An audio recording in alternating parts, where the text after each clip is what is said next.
everyone, this is Bushra Khan. Welcome to Sama Podcast. वज़ीर आज़म शहबाज शरीफ ने ओहदे का हल्फ उठा लिया और इसी हवाले से आलमी रहनुमाओं की मुबारकबाद का सिलसिला जारी हो गया है।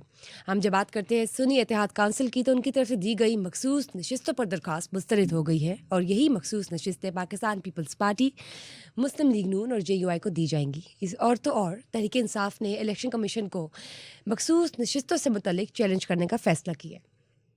और जब इमरान खान की अपील के हवाले से बात करते हैं तो साइफ़र केस पर आज समाअत थी और उनके वकला ने काफ़ी दलाइल पेश किए, ये भी जानेंगे।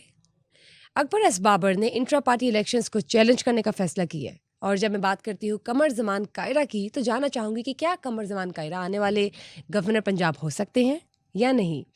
जुल्फ़िकार भुट्टो की फांसी के ख़िलाफ़ रेफरेंस पर समाअत थी आज और वो मुकम्मल हो गई है, ये भी जानेंगे। और जब मैं बात करती हूँ chief justice Sindh high court की, तो वो कहते हैं कि अवाम का अदालतों से एतबार उठ गया है और मैंने अपनी गाड़ी पर झंडा लगाना भी छोड़ दिया है। ये क्या बात है, ये क्या मामला है, ये भी जानेंगे। और मैं जब बात करती हूँ मखसूस नशिस्तों पर सेनेट चेयरमैन के इलेक्शंस की, तो वो 3 अप्रैल को होंगे और पाकिस्तान पीपल्स पार्टी का चेयरमैन सेनेट के हवाले से जो सारे के सारे इंतज़ामात हैं वो मुकम्मल हो चुके हैं। और फाइनली जो सेनेट के इलेक्शंस है वो 3 अप्रैल को होगी, उसके हवाले से भी जानते हैं। अस्सलाम वालेकुम सर, कैसे हैं आप? जी वालेकुम सलाम, आप खैरियत से? जी थैंक यू सर। सर बताइए कि वज़ीर आज़म शहबाज शरीफ ने ओहदे का हल्फ उठाया है और इसके हवाले से आलमी रहनुमाओं का मुबारकबाद का सिलसिला जारी है।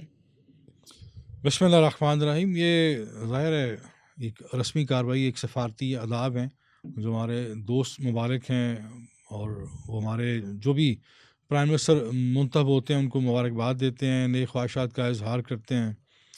और इसी तरह पाकिस्तान के जो हुक्मरान होते हैं, हमारे जो दोस्त मुल्कों में जब इलेक्शन होते हैं और वहाँ कोई भी क़यादत जब मुंतखब होती है तो फिर हमारी तरफ से नेक ख्वाहिशात का इजहार होता है और मुबारकबाद के पैगाम पहुँचते हैं। तो ये एक सफ़ारती आदाब कर लें, ये एक रस्मी कार्रवाई है और ये बहरहाल खुशाइंद है।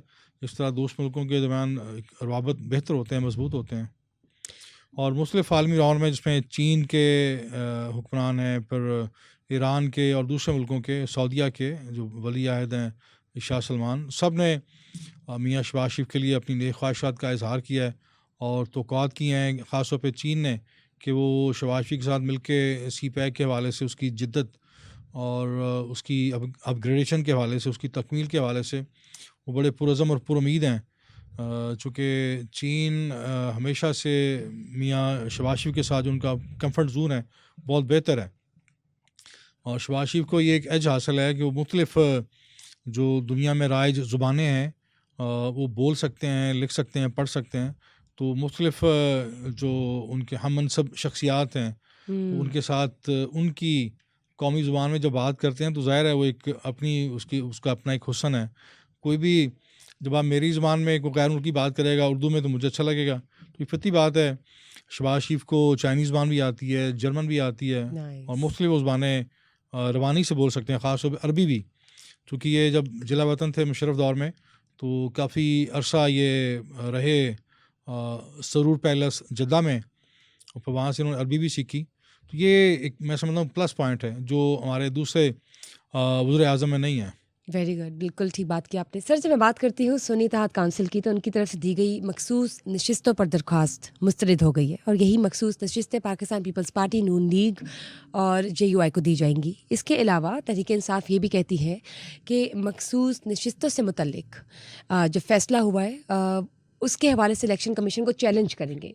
ये बताएं कि ये क्या होगा, वाकई चैलेंज करेंगे, कोई ये रिवाइज़ होगा रिज़ल्ट या नहीं?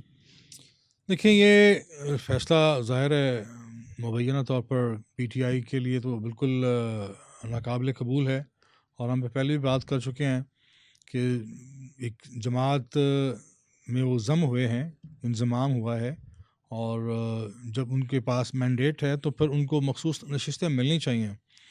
दूसरी तरफ बात करते हैं बयानात की हद तक हम मिसाके मईशत की और मिसाके मुफाहमत की दावत तो देते हैं और ये भी हम तवक्को करते हैं कि ऐवानों के अंदर जो कार्रवाई है वो पुरसकून हो और एक अच्छे आइडियल माहौल में हो।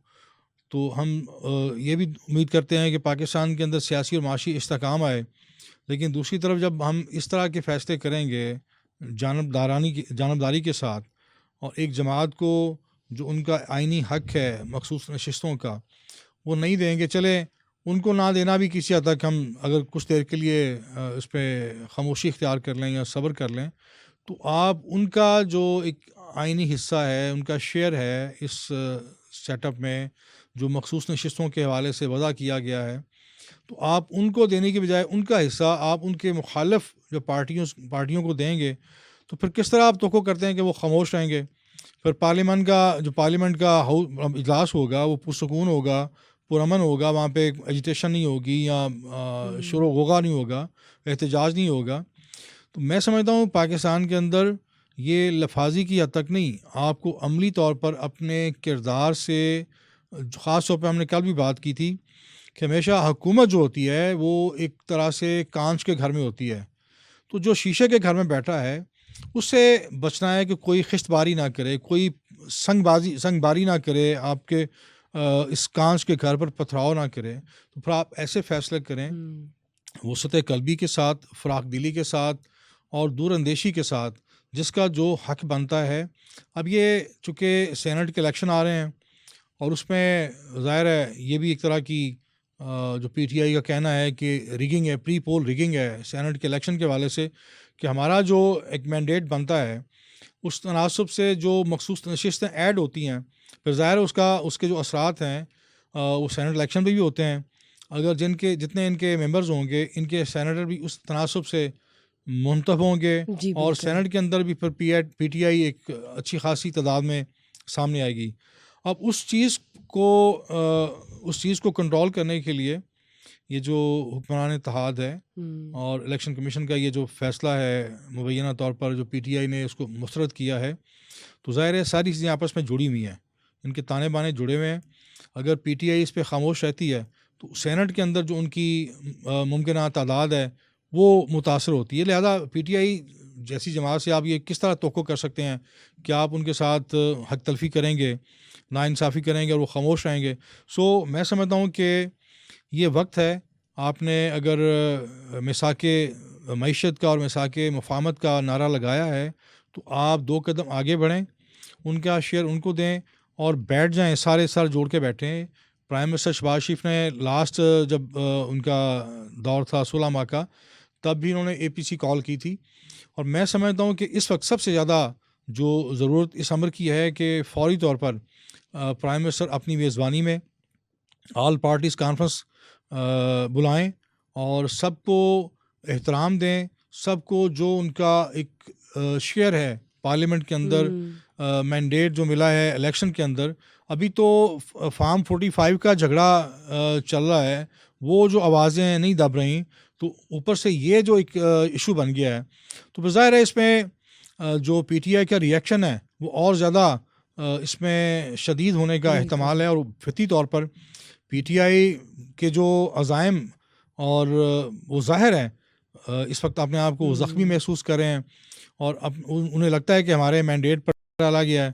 تو آپ ان کو اور زیادہ ایسے مواقع فراہم نہ کریں اپنے رویوں سے کہ ان کا جو طرز سیاست ہے مزید جارحانہ ہو, اور جو پارلیمنٹ کی کارروائی ہے وہ چلنا مشکل ہو جائے.